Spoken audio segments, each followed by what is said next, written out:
Hello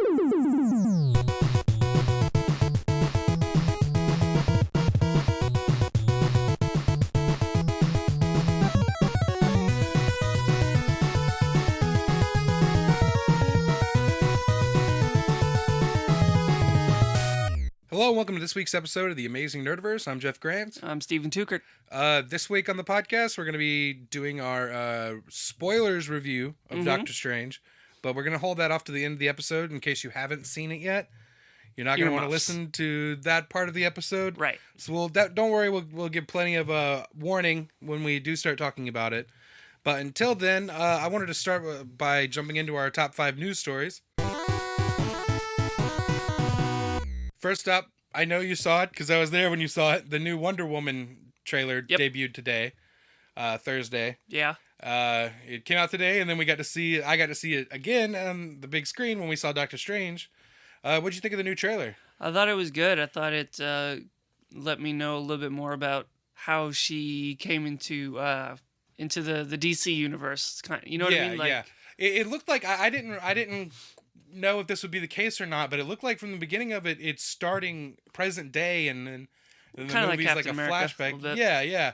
And I wasn't sure if that would be the case. I'm wondering who she's telling this story to. Like, perhaps she's telling the story to Bruce Wayne and everything. That'd be fun. Yeah.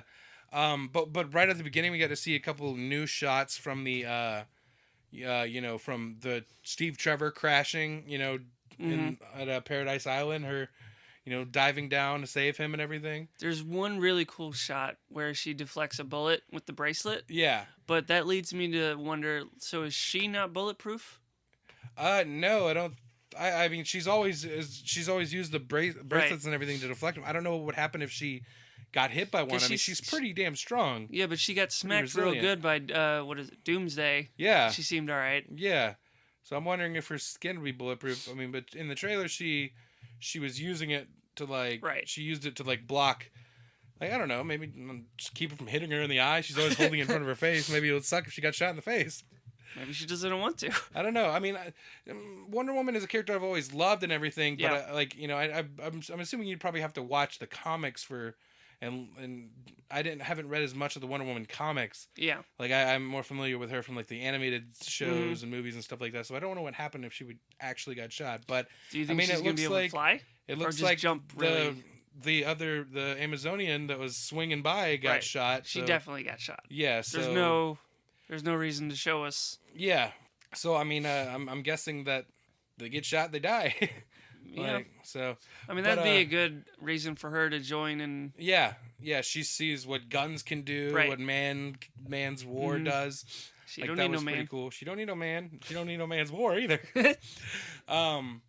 We saw her putting the suit on and everything for the first time. Saw a little bit more of that, but yeah, overall, it's still a solid trailer. I'm thinking this movie has a pretty good shot of being, pretty solid. As far as DC has gone so far, they've been kind of shaky on their cinematic universe. So this might be the one that starts to show some improvement over there. And again, that theme song is just really cool. Yeah, every time it hits in the trailer, I love it. Mm-hmm. Just makes me want to start fighting. Yeah. Still, this movie looks great, but the DC universe is still not through all of its troubles. No. The director Rick Famuyiwa just left The Flash. Why? So they're down another director. They've had multiple directors be a part of that and exit. Said it was over creative differences. He runs fast. Why don't you just stick with that? I don't know, man. I honestly don't know what's going on over there. And the thing that makes me think is he signed on to the movie, was working on the movie, it was in pre-production, and then all of a sudden now they're having creative differences. It sounds to me like that might be Warner Brothers again, trying to change their minds and changing the thing around. It's been a problem of theirs, is the meddling with the movies as they're in production, and even later than that when they're in post-production. Why don't you just let them make the movie? Yeah, and then see how it turns out. Then you'll probably order reshoots and change everything else. I mean, reshoots, if you don't know, reshoots, because I see this happen a lot online, is people announce that they're doing reshoots on a movie and everyone's loses their mind, the sky is falling. They think because they're reshooting it. No, every movie has reshoots. every studio builds the reshoot budget and the scheduling into the the overall plan. They plan for that. Mm-hmm. So just because they're doing it is not always a bad thing. But from what we've heard from some of the recent movies is when they're changing a lot of stuff and Yeah, trying to fix it's stuff, like it just seems story like wise, not just like a shot. specifically in Warner Brothers case, it seems like they're doing that a lot. It just these seems days. like there's too many. What's the phrase? Too many cooks in the kitchen. Too many cooks in the kitchen. Yeah. Yeah. It's like, Yeah, all right. and Marvel needs the one, or Marvel has Kevin Feige, the one Right. guy overseeing everything, and it sounded like DC was planning to make Jeff Johns their Mm-hmm. Kevin Feige, and I don't know if that's working out yet so far. If I'll do that's you want to be their Kevin Feige? Yeah, why not? How hard Yeah. could it be? Okay, You just go make it good. you just yeah, that's all you do. I mean, That's all Kevin Feige does. He just stays there wearing a hat, just do good. do real good on it. Okay. All right. Captain America, make him fight a bad guy. Bada bing, bada boom. The end. Roll credits. All right. And then after credits, Bucky shows up. Bada bing, bada boom. Sequel. All right. The next news story we got the Defenders is gearing up production now. It seems like they started shooting already, which is awesome. I'm excited for it. I have a thought on that. So Luke Cage he doesn't really have like a costume, right? No, But he doesn't really need one. right, but still, it'd just be kind of neat to see him in kind of a classic, the yellow T-shirt. Yeah. What if? Which they haven't really done, and they didn't do that in the show so far with a yellow T-shirt. Right. So maybe in the Defenders they'll finally put on the yellow shirt. Here's what I'm thinking: the guy that made Daredevil's suit. What if Daredevil's like, oh, I got a guy. If you want perfect. Like Yeah, I don't know why I haven't thought of that. Like Gladiator. Yeah. Why I haven't thought of that? Like a guy that makes him a shirt that just won't get bullet holes in it. Right, because he's gonna be like, I'm getting tired of buying all these shirts. He literally said that in the show. Yeah. Because it wouldn't really have like a necessary like an armor purpose. Yeah. It would just be for him to not have to throw away hundreds of bucks on Yeah. T-shirts and hoodies. What's that character's name? I know he's the Which one? Gladiator in the comics. He becomes the Gladiator, and we've seen like a little bit of him wearing the suit in Daredevil. Like remember he was wearing the armor underneath in Right. case Kingpin, or not Kingpin, but like in case somebody comes after Betsy or whatever the girl is that he. I can't remember the name right now. Yeah, he's a cool character though. Yeah. But yeah, that's just what I was thinking. Like, and Yeah. same thing for Jessica Jones. Makes sense. Like, Yeah. Give so- them just some clothes that aren't going to get torn or ripped Right. or whatever. They don't have to buy new clothes. yeah, pretty much. But anyway, the news story that I want to talk about is they are announcing left and right the supporting cast of the Defenders, and it's pretty much the supporting cast of all Right. of the shows. Well, I mean, So far, confirmed. We knew that there was going to be Daredevil, Iron Fist, Luke Cage, Jessica Jones, and we've heard that Sigourney Weaver is playing the main villain. Dana Barrett. Yes. And we knew that Claire was going to be in there because she's been in all of them, and she's kind of the glue that kind of ties that universe together, and she's no doubt going to be the person that brings them all together. But now we've got confirmation that from Daredevil, Foggy, Karen, and Stick are going to be in it. I like Stick. How do you feel about Foggy? I like Foggy. Yeah, I like that version of that character, like Yeah. the way they do it in the A show. lot of people don't like him. Really? Yeah. Oh, Some a lot people of people say he's don't. just like a little bit whiny, but I'm like, Yeah, I mean, yeah, he is kind of whiny at sometimes, but I did want him to. When did he find it? Did he find out that Matt was Daredevil season 2? Season 1, Was it season 1? like towards the end.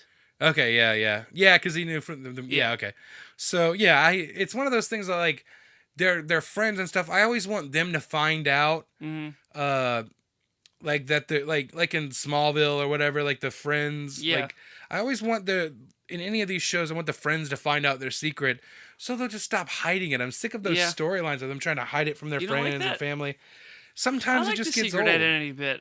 Yeah, but like I get the secret identity. It's just sometimes there's people that like you can trust. He can Right. trust Foggy. Well, it's not that he can't trust him. It's just that if Foggy knows, then someone might figure that out and then hold Foggy ransom, kind of. You know what I mean? Yeah, but they could do that anyway, and Foggy doesn't even have to know.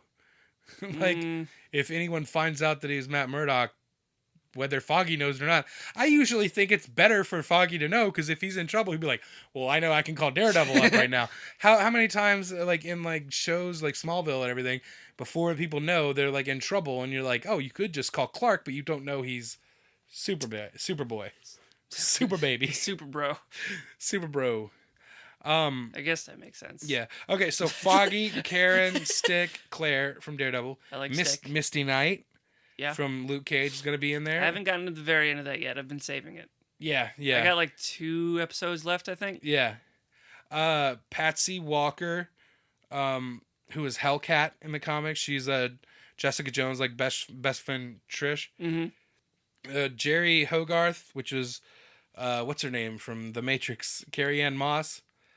Trinity, and Malcolm from Jessica Jones, and then Colleen Wing from who's going to be introduced in Iron Fist. Mm-hmm. I'm looking forward to Iron Fist. Me too. I'm really excited. And we're starting to see a little bit of stuff coming out now, and it's coming out early next year, about the same time as Daredevil was coming out. What do you think of the casting on Iron Fist? Of Danny Rand? Yeah. I like that guy as the comic book version. I mean, you'd probably, I don't know if you've ever seen that guy in anything.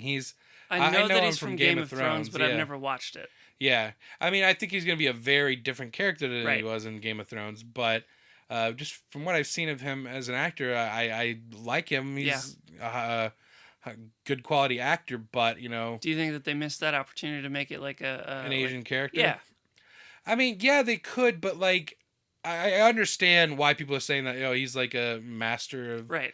kung fu and all this stuff, and you're gonna make him a white guy. Like, I get that they do that all the time with these things, but in the case of Iron Fist, that's part of the story is that he's from America. But if he was like and half from that Asian, world, then he could battle with like the duality of like where do I belong? Like, Yeah, all this yeah. kind of stuff. Yeah, they could have done that, but they didn't. Like they Like decided I thought to go. I was like, oh, what a missed closer to the opportunity to comics, give like an Asian guy like yeah, like because they don't have a superhero lot character. of opportunities like Asian actors. Like that's a thing that I've been coming up a lot lately. Right. Like we talked about this a few episodes back. There was the guy who voiced Hero in Big Hero 6 wanted to play Tim Drake, and I don't know. My sister was telling me that I hadn't heard about this, but there's a lot of people online who want to see Steven Yeun play Nightwing. Oh, that'd be really good. Yeah, like looking at it, I was like, wow, that would be cool. Like I mean, he's I not never doing would've- anything now. Yeah, spoilers. But I would love to see like that. Like I think that a Robin type character could take that kind of I really changing now of that, the- now that the you race. said, like I really do like him as Nightwing. Yeah. I heard some other people like I saw some like fan art of like you don't watch Game of Thrones, but Kit Harington who plays Jon Snow as Nightwing, and I was like, I could kind of see that, but actually would be cool with like them casting an Asian actor in one of the Nightwing or Robin roles and everything. I wouldn't have any problem with that. So here's what I'm thinking about Iron Fist. Like at first I was like, oh, they should have not cast like just another white guy as a hero. Yeah. But I do know that in the comics, Luke Cage and Iron Fist are like best buds. Yes. So maybe that's like, that'd be a nice thing to see. Just a black guy and a white guy just being pals. Best friends. Yeah, just Yeah, there bridge wasn't that a lot gap a little. There wasn't a lot of opportunity for good white characters in Luke Cage.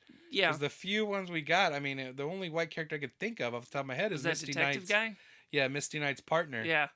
Okay. Anyway, moving on. Let's talk a little bit about some Arrow stuff. They've just announced that Talia Al Ghul is coming this season. Okay. I'm not caught up on the last episode of Arrow and Flash. Okay. Well, we don't have to talk about it or anything, but about those episodes. But Talia Al Ghul, we know from the.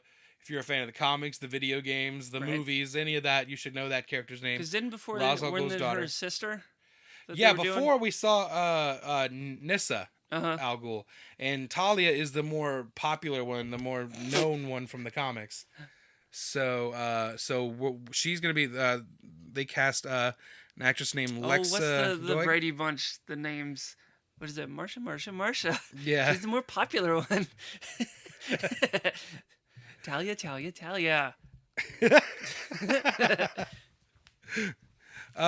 It looks like the actress who's playing Alexa Doig, Doig, She was in. Oh, that's what I know her from. Jason X, that awesome movie where Jason goes to space. That's the one where he's in space. Yeah, yeah. But she was in stuff like Continuum and just a couple episodes of Smallville.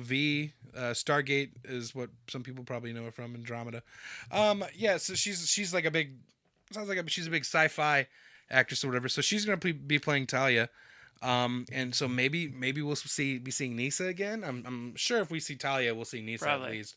Hopefully, I'd like to see. Because Talia is more of the daddy's girl, right, compared to Nisa, who is kind of at odds with him for the majority of, Arrow. Maybe she's the one that finds a way of bringing him back. I mean, I know the Lazarus Pit Hold was on, destroyed. Jeffrey. If we know anything about comics, Yeah. Once a character's dead, they're dead. Oh, okay. Well, maybe that's just me. They my never head in come the back. This is interesting, and I've been wanting to see this for a while, and it seems like it might be getting a little closer to happening. Mark Guggenheim, the executive producer of the show, tweeted an image that's like a tourism kind of ad for Hub City, which is a city from the comics, and this is not a spoiler, but they mentioned Hub City and Bloodhaven a couple of times in the recent episode. And Bloodhaven, as you know, as some of you might know, is the city where Nightwing operates and out of after he stops being Robin and leaves Batman's side. And they mentioned Hub City, which is home of the Question. And they're going to Hub City this season in Arrow. Really? Might we see the Question?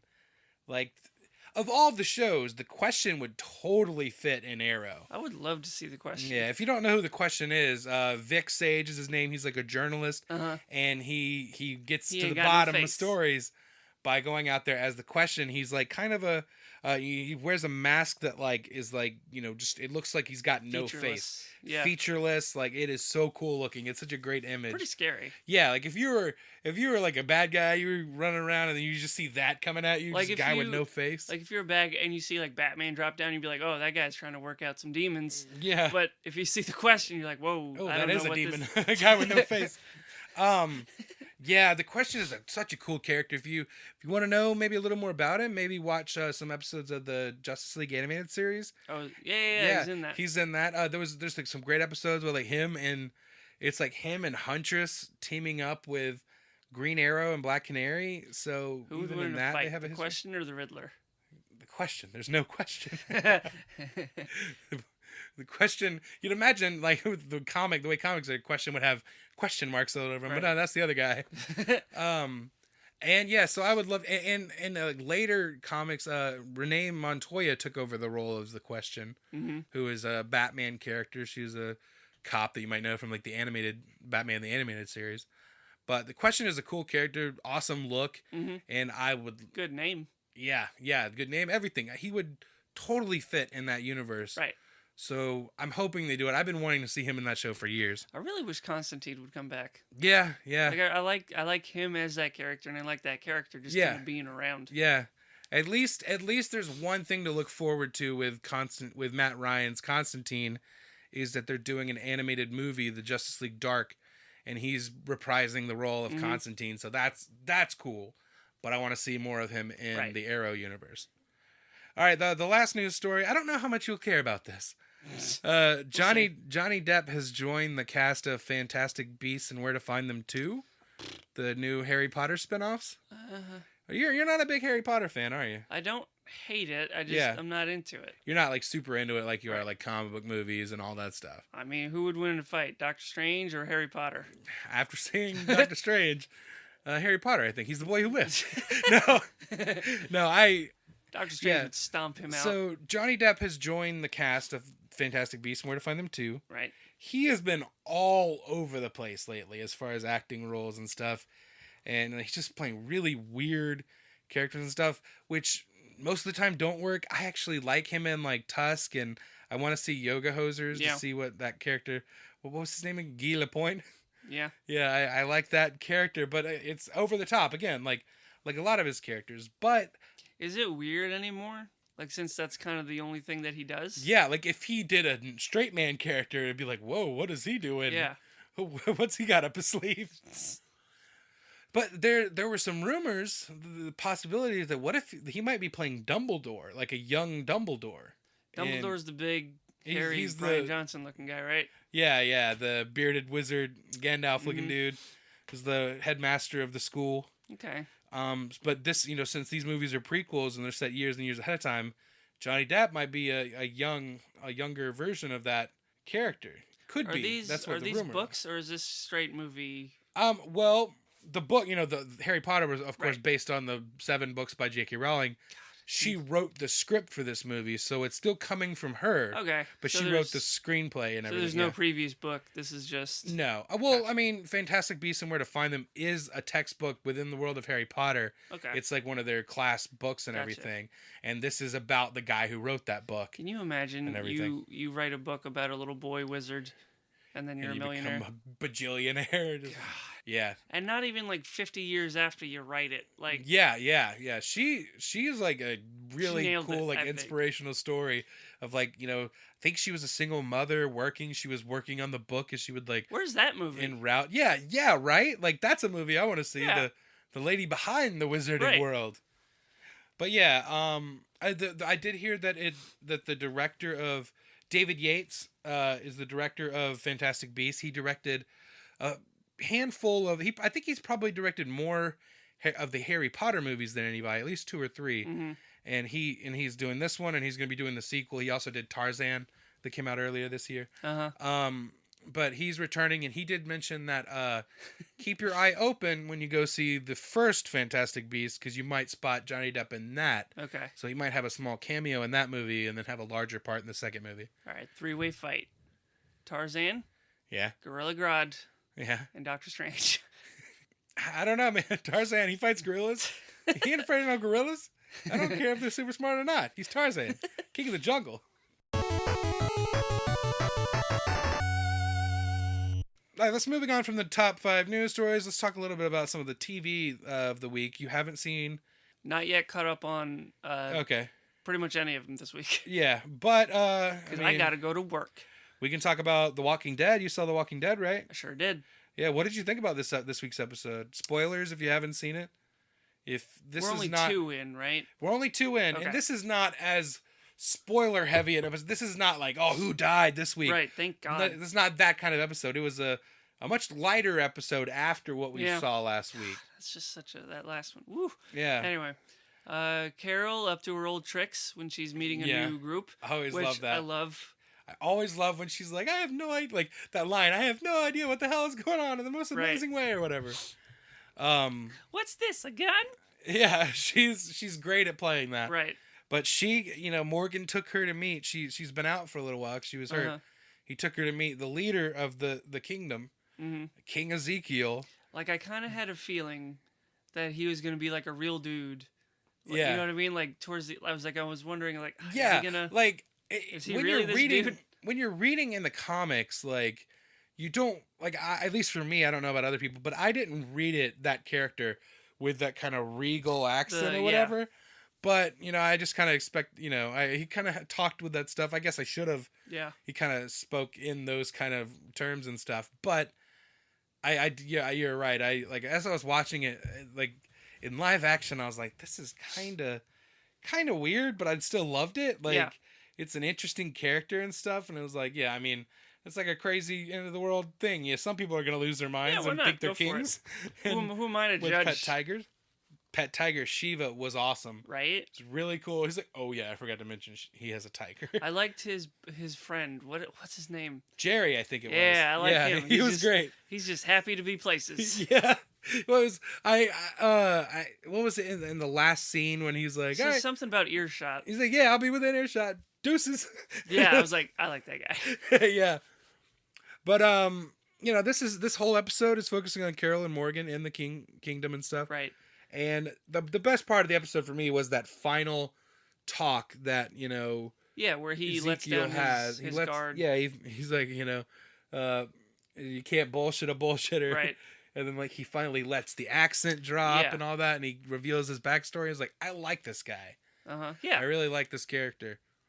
He kind of, he reveals like he was a zookeeper, Right. and that's where the tiger comes from. Uh-huh. He's like, people, make up stories of how he wrestled the tiger to submission and made it his pet and everything. No, he was just a zookeeper that, befriended the tiger when it was hurt. And now the tiger won't hurt him. I like Carol's her arc going from like previous season of being like super tough, kind of like a leader, Rambo type character. Yes. And then she just needed a break. Yeah. It's the character's vastly different than it was in the comic books. You know what? Honestly, the fake Carol persona that she puts on when she's meeting new people is kind of the version that she was in the comics. Like all in throughout? The comics, well, not throughout. She died pretty early on in the comics. Oh, okay. What kind of makes me nervous is the direction her character's been going in the story. Right. Because I don't think they're going to do it this way exactly, but in the comics. Her, same thing. She had Sophia, but Sophia was still alive. Her husband Ed was dead and everything, and at one point while they're at the prison, like Carol's talking to Lori, and she's like, "What if like you, me, and Rick like kind of had it?" Like she was basically like, right. "Can I be Rick's second wife or something?" It was really like, oh, come on, lady. Yeah. Like, and then afterwards, like, I think she was hooking up with Tyrese at one point, and then Tyrese ended up hooking up with Michonne, and then Carol lost it, and then she walked into the arms of a walker and just let it take her and stuff, and she just. I don't think she'll go that way. I really hope not, but the fact that the character commits suicide in the comics and everything. And she's been having these really dark like reaction and like running away from everybody, and which is understandable. It's understandable, but I don't want to see her go the direction that she went in the comics. I'd like to. This is my guess. She's gonna live in that little house. Yeah. Mind her own business. Yeah. No one's gonna be getting up her ass.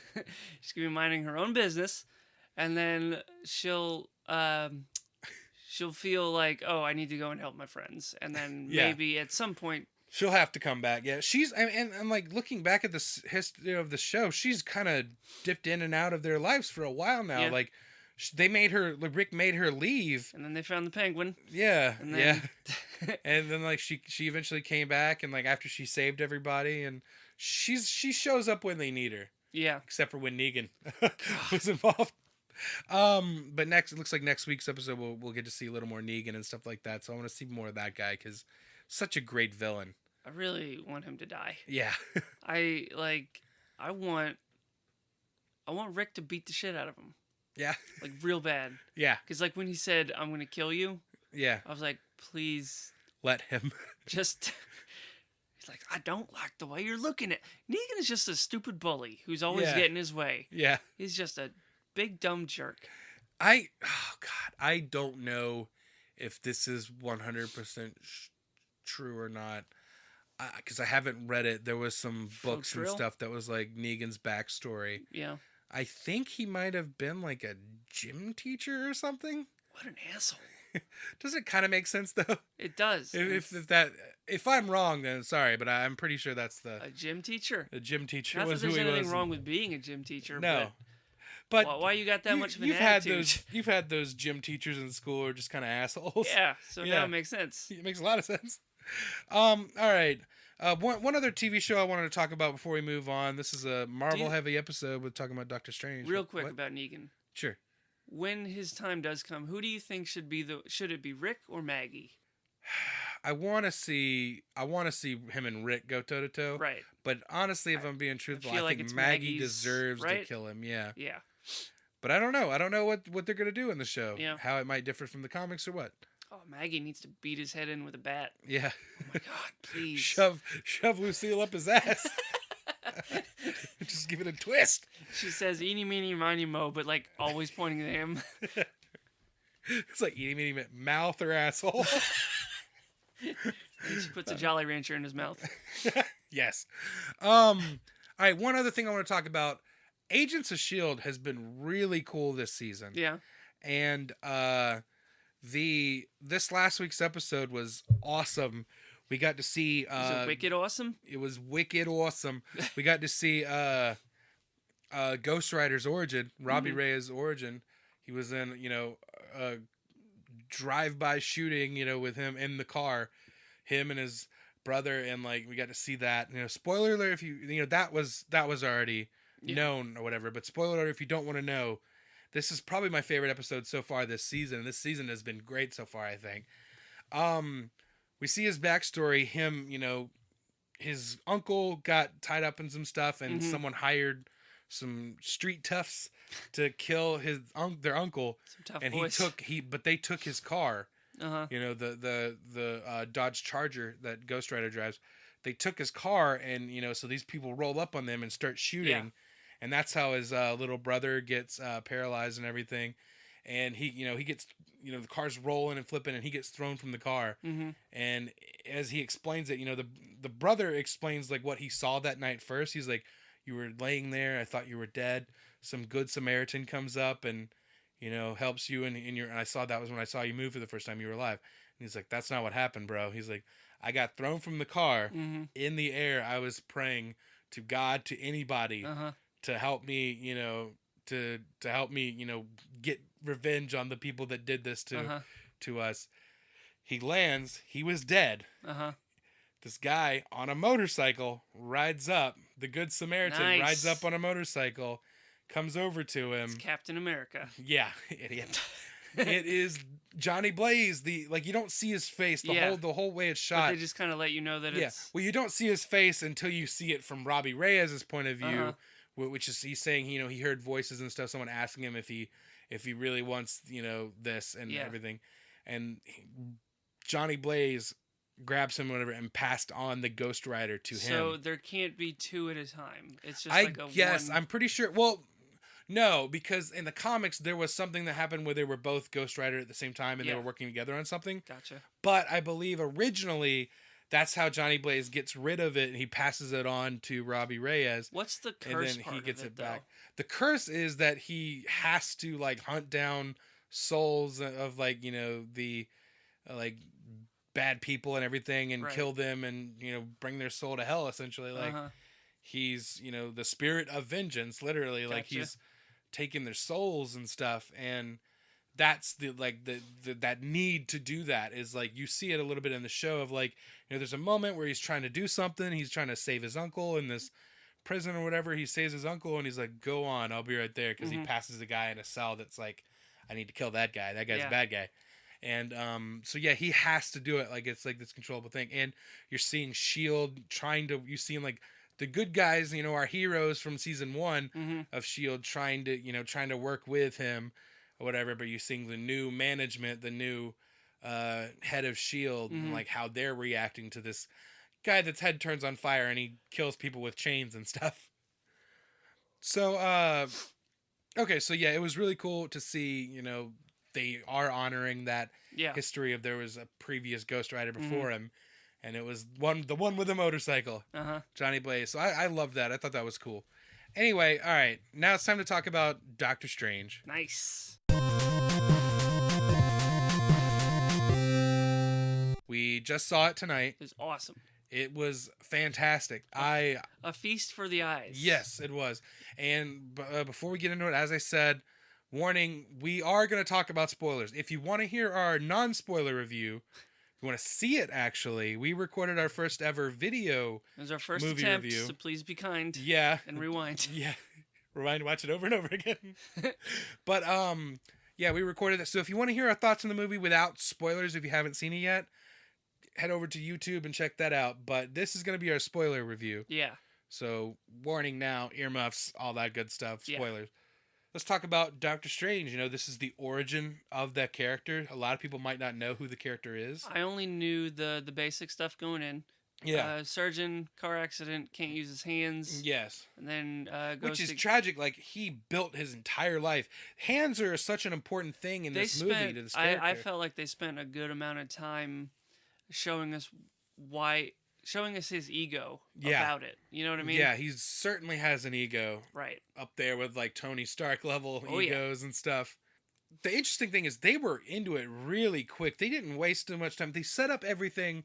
I think they set up everything appropriately, at least as far as Stephen Strange goes. But it was like 10 minutes in, we were rolling into the like he was in. They don't got time to waste. Yeah, they didn't waste time. But this is a 2-hour movie. It flew by. I know, right? We were sitting there and the movie ended. And I turned to you and I was like, "It's over already?" I know. Yeah, like, it was nuts. It just flew by. It's like we were getting just pulled through this amazing journey. Do you know what the actual runtime is? 2 hours and just a hair over 2 hours, like 2 hours. Really? 10 minutes maybe at most. It did not feel like that. Did not. No. Maybe. I mean, I'm sure a lot of that is credits and stuff at the end, but that it just flew by. Not enough. Yeah. I mean, it felt like enough, but we always want more. Of course. As like, there's a couple of little things that I would do, but overall, I thought the movie was really solid. Mm-hmm. You had Benedict Cumberbatch as Doctor Strange. Nice. He perfect. Awesome. Perfect for the role of Doctor Stephen Strange. If you had to cast someone else. I didn't hate. There was rumors that Joaquin Phoenix was in the running. Yeah, that's one. But I didn't hate that. But the second I heard that Benedict Cumberbatch was at all being like one of the people up for the role, I was like, it has to be him. And what about Matthew McConaughey? Matthew McConaughey. You know what? I don't know, but I heard some rumors a while back of him as Reverse Flash in the Flash movie. I would really like that. Please. But yeah. In the name of all that's holy, please let him be Reverse Flash. All right, Barry. Like the hand vibrating. You better run. All right, I'm gonna stick this right here in your chest. Make your heart stop. You better run, Barry, run. All right. Awesome.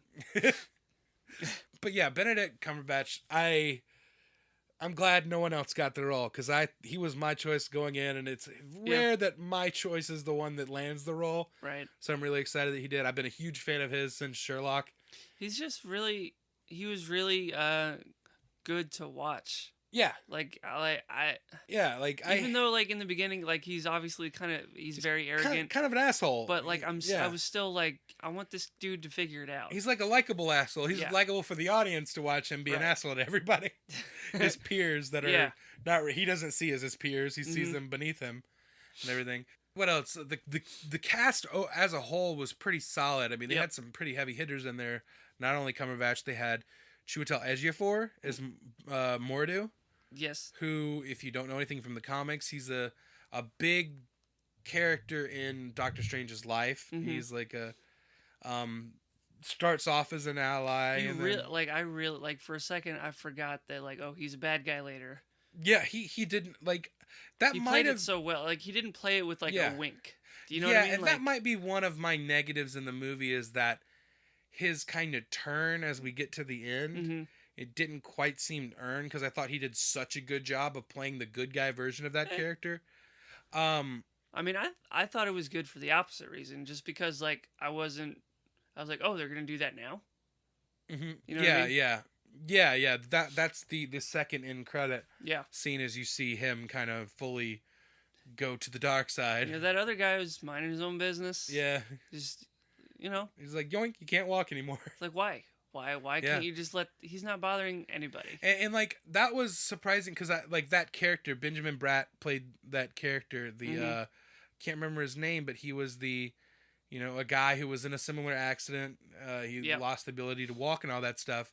And there's this guy who I really like, that small character that was telling Doctor Strange about what do you call it, the rehabilitation guy? Yeah. He was telling him a story of how he worked with this guy who was in an accident and couldn't walk and all that stuff anymore. And then he said, then I see him walking down the street a couple years later, and he tells him about this, and he's like, Stephen Strange doesn't believe it. It's like, I'll find. It's like I can prove it just to show your stubborn ass or something like that. Whatever he said to him. That's for that actor. That's probably a really cool thing to have on your reel. Yeah, that great moment with Doctor Strange, where you're kind of showing him up. Yeah. Okay, so. Yeah, Chiwetel Ejiofor, I liked him as the good version of the character. I just thought it came kind of suddenly. Mm-hmm. I kind of see where he was disillusioned because the only issue I see him have is at the end he was, Doctor Strange told him that the Ancient One was kind of using the dark magic. The dark magic. That's how she is ancient. Right. That's how she's the ancient one. And I was not expecting her to die.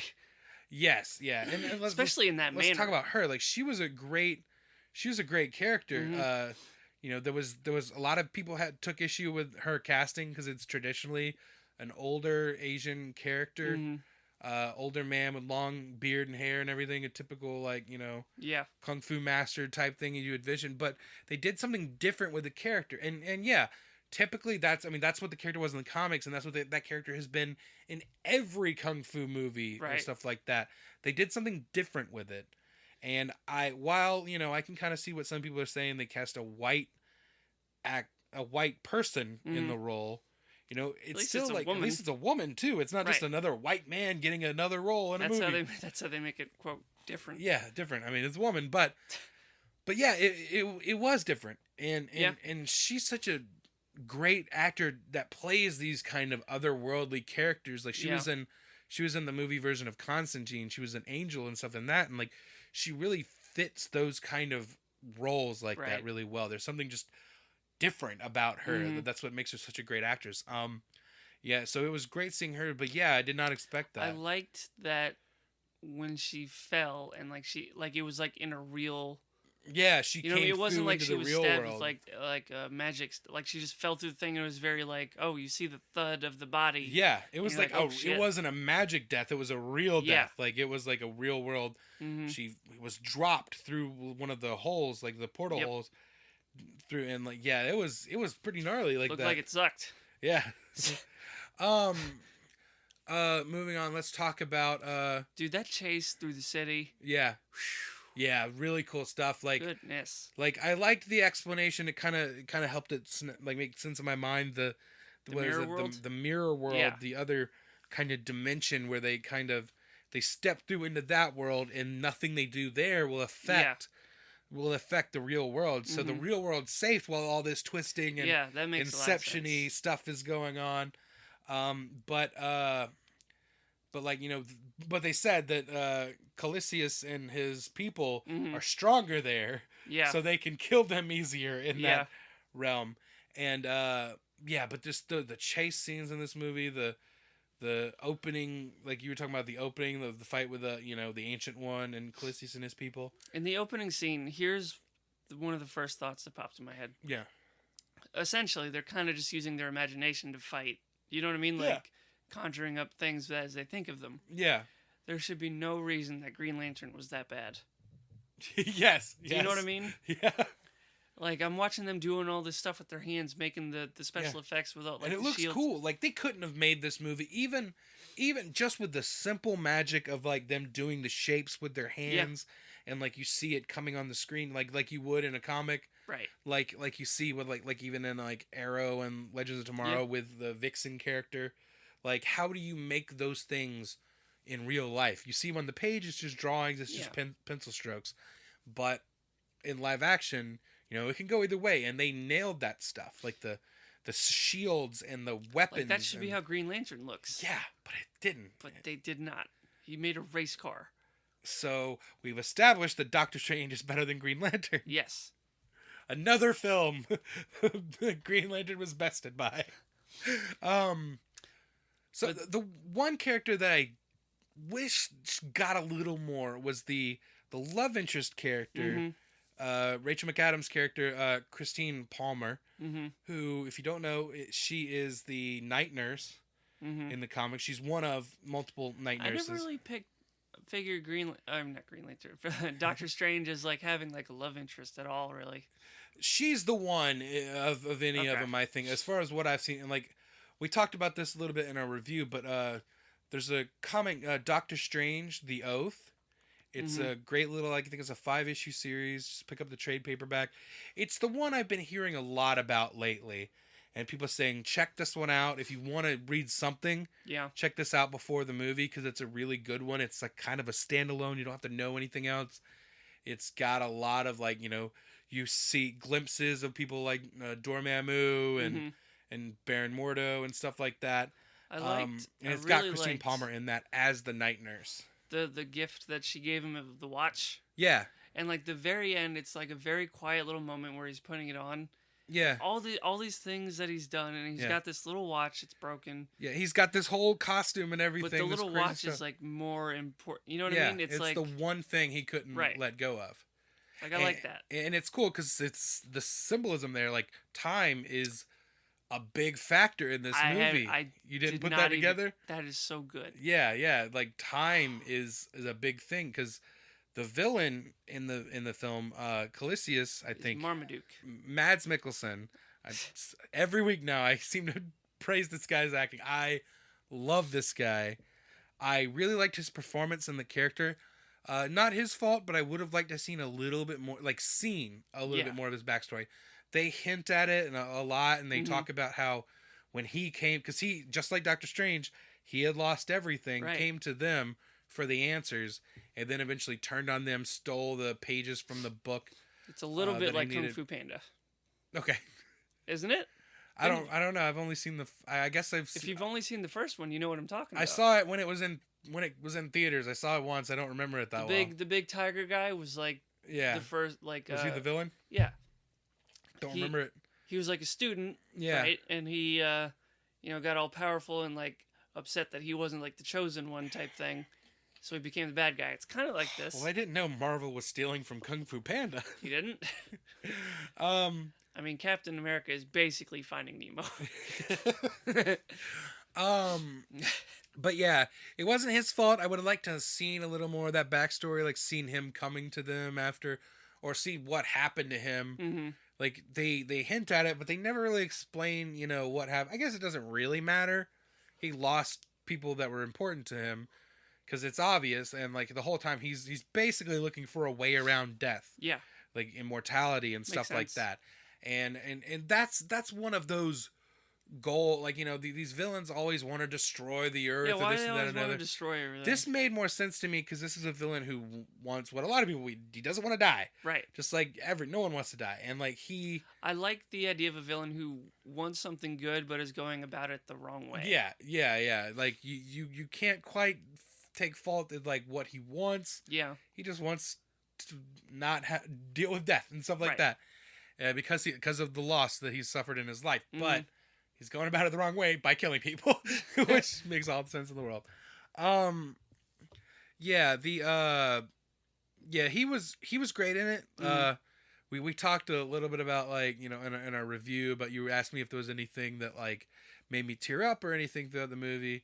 It was a little bit almost with like the scene that Strange had with when him and he goes into astral form and he follows Ancient One at the hospital while she's on the cart. Yeah, that whole bit I was trying like, to save her life. This is like a really nice moment. Yeah, and then she's just gone like that. Yeah, not like a big fades away. Yeah, it's just he kind of turns his head and she's gone. I was like, I like that so much more than like a big special effect. Yeah. The scene for me that like kind of made me well up just a little bit was when I think it was when he put that thing on Mads Mikkelsen? No, when he put that thing that like cut, like chained him in and yeah. Was that when he was talking to him when he was kind of? I think it might have been that, or it might have been a different scene. Basically, it's just a scene where they're talking to each other, right? And he's not saying why he's just kind of going into like what he wants, and it's like his big villain speech, which we've seen a million of those, but just his conviction, and as he's talking, like he's kind of welling up. You see that you can clearly see the tears building in his eyes as he's talking, and like he went through something rough. He he was hurt and he lost people, and like that scene just based on the performance alone, like. Not even as much the content and all that stuff, it's just his performance. I love that actor. He's like one of my favorite actors right now. You know what I would love? I would love to have that device and just use it on customers at work. What device? Oh, the thing that they locks him up in? Yeah. Just like throw it out. Just because it puts them in a weird position where they're like, hands are back and they're like bent back and everything. A little muzzle over the mouth. I like how he did the muzzle over his mouth and he just kept talking or whatever. And he's like, oh, he pulls it off and he's just like mumbling like spells or something. He's like, oh God, quit it with that. Oh, what did I like? I like when he's fighting. I can't remember his name. Marmaduke was the joke answer. What's the Calisius? No. Mordu? Mordu? When Dormammu. Doctor Strange is... Dormammu. Oh, yeah, Dormammu, we haven't gotten... That's it, okay. Yeah, we haven't gotten to that when part he's yet. Like facing off... Do you want to go there? Yeah, sure. Like when he's facing off... Like when he figures out how to beat him. So Dormammu is the big overarching villain of the movie. I wasn't sure we would be getting Dormammu in the movie. Right. It wasn't a full-on appearance. It was better than just a cloud. Yes, it was. And this is probably one of my favorite scenes in the whole movie. Yeah. Is him going there, confronting Dormammu. Dormammu smashes him or whatever, kills him. But right before it, he had done this like spell. Yeah. This time thing. So he just comes back. Yeah. Just Dormammu. The reason I liked it, like there's one thing in there, Dormammu says to him, like, I'll just keep killing you over and over, basically. Yeah. And he was like, that's fine. Everyone on Earth is going to be fine. Yeah. I was like, that's what got me. I was like... Yeah, like, he was, like, what he did, he set a time loop so that Dormammu would kill him, he would just go back and come right back in, and Dormammu is, he said you're my prisoner. Dormammu is stuck there in that moment, just having to kill him over and over again, and that gets old. Yeah. But I just thought that was such a great way of him like outsmarting. Yeah, because obviously he couldn't the villain beat him, but he's like, fine, we'll just do this, bro. Yeah, you wanna do this? I can do this. And like, you're right. Like that moment where he's like, this is my cross to bear. This is my, the weight of the world is on me in this moment. By suffering and dying over and over again in this moment, I'm protecting the people of Earth. Yeah. And that was really cool. He finally, gave in. Dormammu gave in. He's like, he comes back, and then he's telling Khaleesi, he's like, you got what you wanted now too. You were,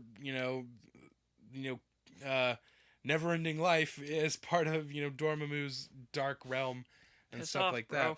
Which, the way he ended, I kind of would like to... Maybe we might see Mads Mikkelsen come back. He's not necessarily dead. I do think we'll definitely be seeing more of Dormammu. Like, I really hope that's not all we get of that character. Now, do you think... Because there's some other characters in the Marvel Universe that kind of, quote-unquote, died like that. Like Red Skull. Yeah. Not necessarily dead. Do you think Ronan is dead? Guardians of the Galaxy? Probably. Like, I'd have to watch that scene again. I don't know if he gets kind of like... Did he deteriorate or just like kind of... I don't know. I hope he's dead. He was kind of a boring villain. Like, if they brought back, anybody, I want them to bring back Khaleesi, who's now one of my favorite villains in the Marvel Universe. He's up there with not as high as like Red Skull or Loki. Do you consider Bucky a villain or anything? I don't not really. Anymore, obviously, but like I don't really like when I think of Winter Soldier. I don't really think of Winter Soldier as the villain. I think of Robert Redford's character as the villain, who was the the guy behind. Which bummer! They totally should have revealed that he was Red Skull. I would have loved that. That would have been good. Yeah, because he can put on another face. Yeah, if he... Oh, I didn't think of that. If they would have done that, he could have been... That would have been amazing. I don't know why they didn't do that. Push him into another time loop. Yeah. All right. Oh, I want that to happen. That's good. Yeah. I think my favorite character in the movie was the cape. Yeah. His cape was like a character. I was going to say Wong, but the cape is really good too. Wait, did we talk about Wong? Not really. We skipped Wong. Benedict Wong plays Wong in the movie. Two Benedicts alongside Benedict Cumberbatch. Yeah. I really like the character of Wong. Like he was a highlight. Like oh my god, I really like that he called him Beyonce. Yeah, and he's like, do you think he like looked into it later, or he already knew who it was and he was?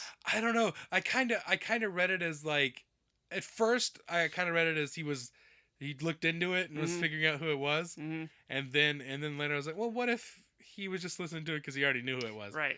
But I kind of like the idea of him looking into it and finding out who she was, because like he was like, my name is Wong. He's like, Wong, just Wong. Like he started listing people, like who else did he say, like Adele, Eminem.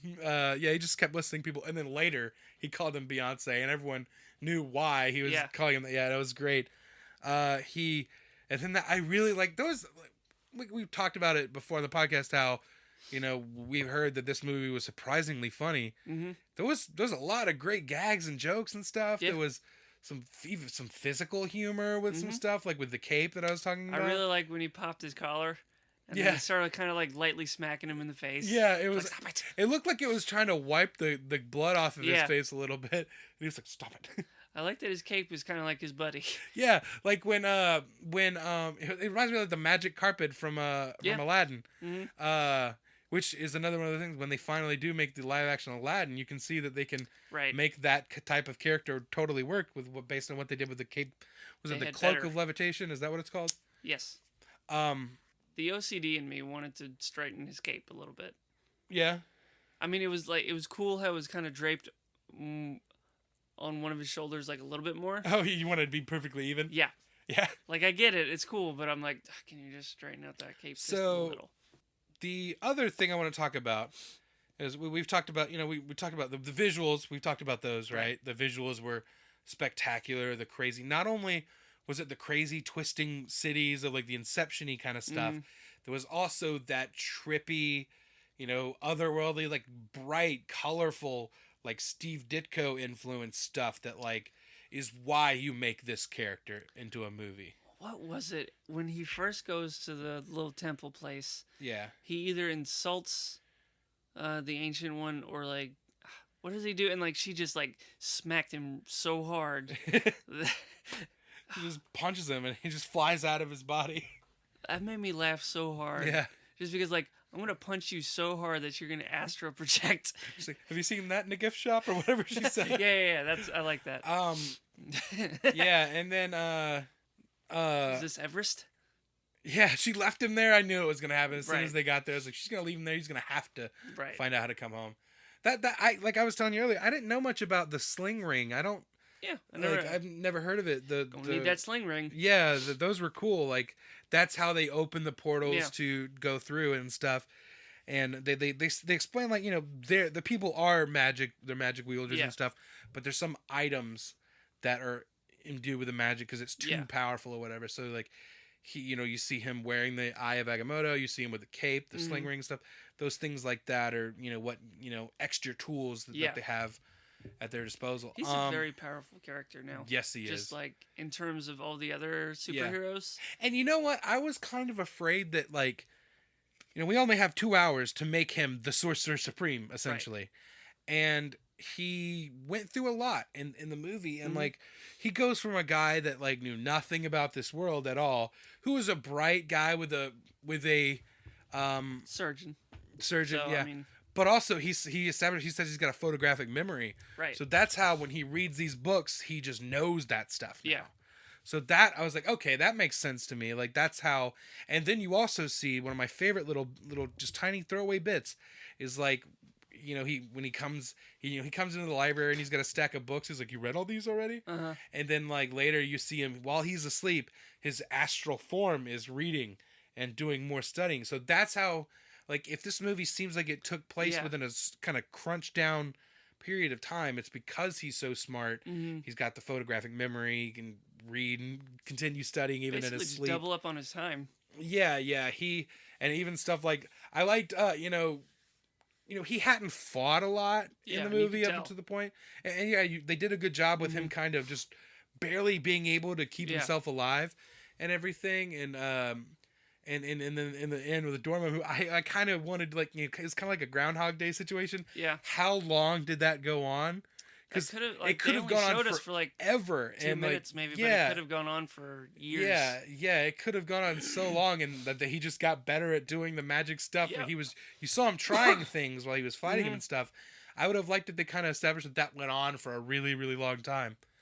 Oh, the Sanctum Sanctorum. Nice. That is a huge location in the Marvel universe. Yeah. Like when you think of the Marvel universe, the locations, you got like the Baxter Building, you got Avengers Oscorp, Avengers Tower, and what was it, 177A Bleecker Street? So now that Spider-Man is in the Marvel universe, the Oscorp? Oscorp, we're gonna be starting to. I wonder if there's anything like that we missed. Yeah. They tried to do that in Avengers Age of Ultron, I believe, but it was before the Spider-Man deal worked out. It would have been cool to see the Oscorp Tower. I bet you there has the to be. skyline. They have to throw Oscorp stuff in there now. Yeah. I definitely saw Avengers Tower. Yeah, but it was, you said you only saw it early in the film. There was like 3 or 4 different shots where you could see the cityscape. It might have been in there just swirling around, but I didn't see it. Yeah. The timeline, like, let's talk about, the thing that every Marvel movie has in common: the interconnected universe, the cameos, references, Easter eggs. What are some stuff that stuck out to you? Some Easter eggs that you caught in the movie?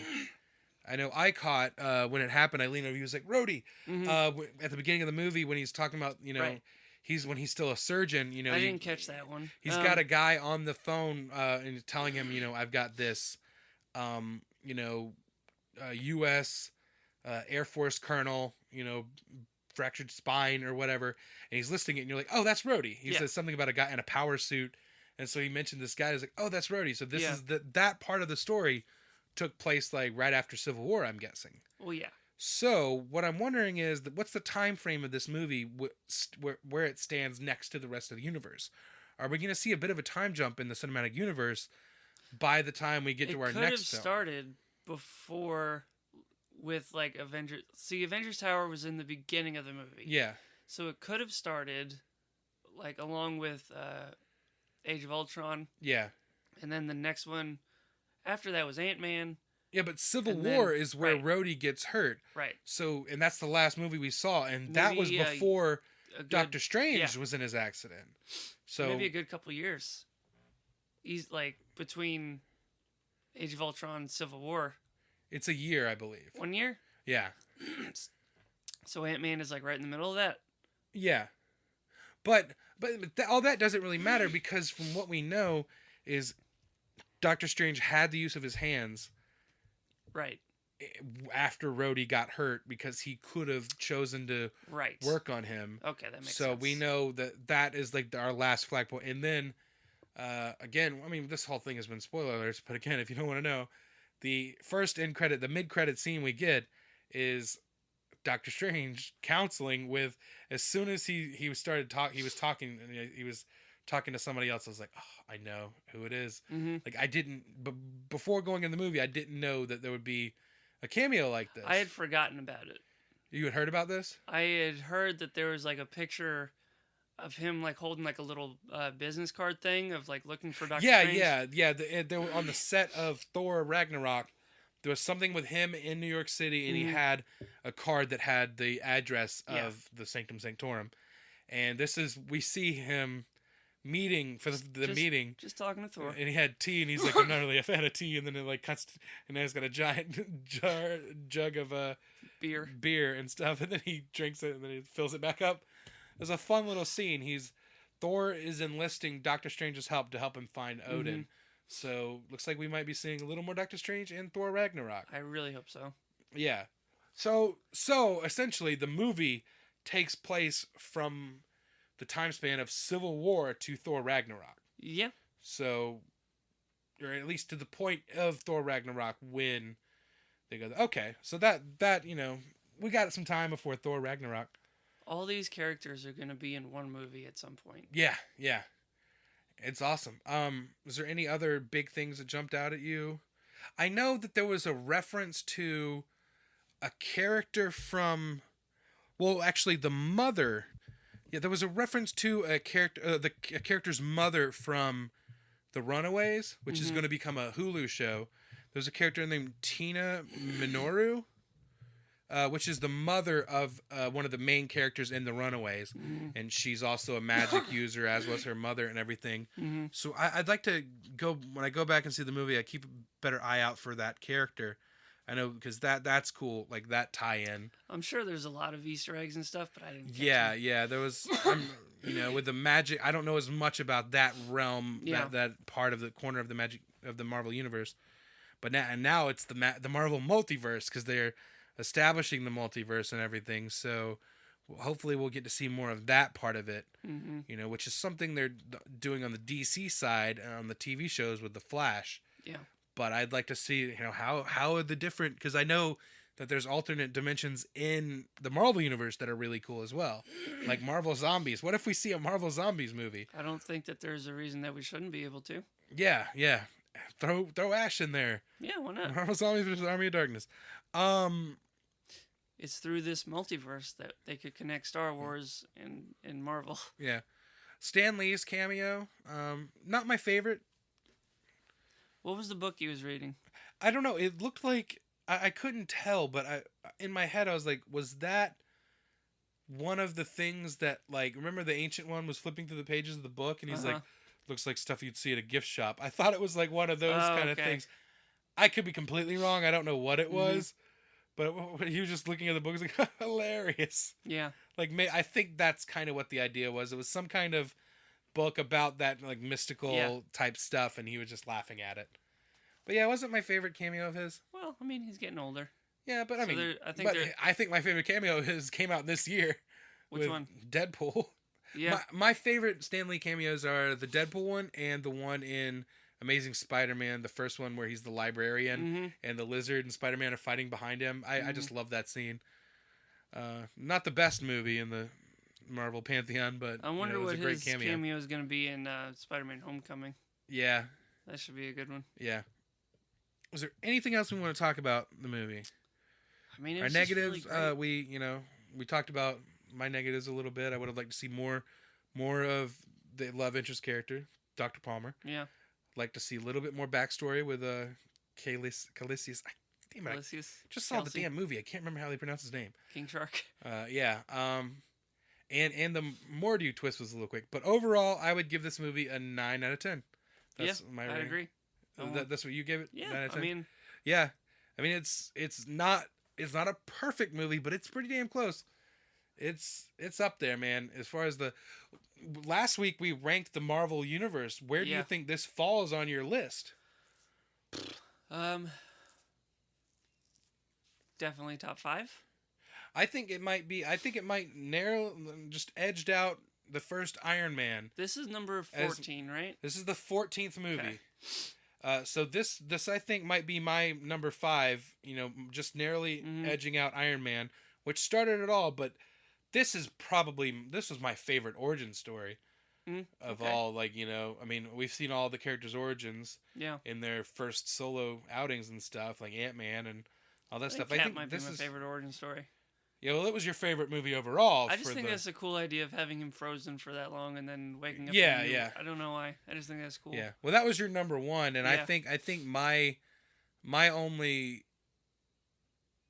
top 5 now is number 5 Doctor Strange, number 4 Guardians of the Galaxy, number 3 Captain America Winter Soldier, number 2 Avengers, and number 1 Captain America Civil War.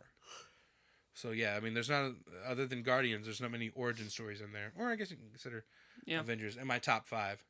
Which origins are usually the movies that, like, you kind of got to get through it. But Doctor Strange is a character that I didn't know I knew, like we said, the essentials, but I don't know much about, after that point, how he becomes the Sorcerer Supreme.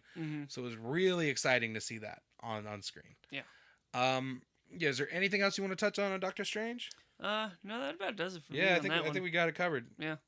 All right. Well, if you like this episode, please like and subscribe to our YouTube channel. Like this video. Please do. Subscribe to the podcast on iTunes. Leave a review. This is very important. It helps us out. Helps people find the podcast on iTunes.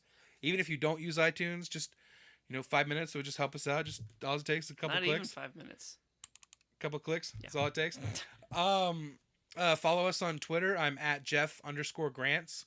I'm at Steven Tukert, StevenTeuchert.